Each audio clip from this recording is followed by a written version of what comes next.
Now, making a withdrawal on FXPesa option is not easy and not very hard. Click finance on the left side right over here, and it will just take you over here. The next step you just have to do is to click withdrawal right over here, and you will see where you just have to select the withdrawal method and put the amount.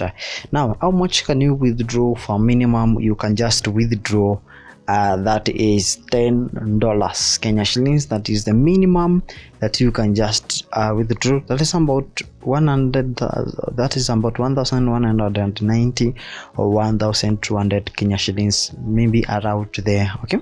Now, there is something that maybe that is keeping people out of this, and one of them that is just giving people difficulties how to withdraw using their card. Okay, and what they say about here is that when you just want to make a withdrawal using your card, make sure that the card you use to deposit with is the same card that you are just withdrawing with. And not to forget is that make sure if you just depositing $30, make sure that you are withdrawing that dollars again to your account. So that is, I think that is banned. That is banned, right? If you just withdrawing $10, you return $10 again. I think that's not good. Yeah, so if you are just withdrawing through the card, you have to deposit it through your card. And the withdrawal of cost is that is 48. That is 2 days.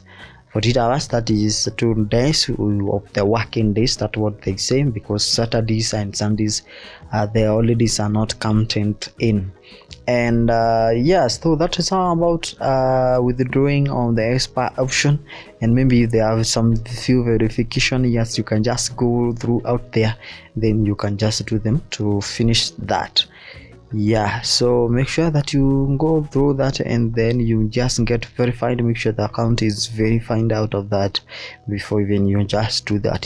You say like that. See you next time. Goodbye.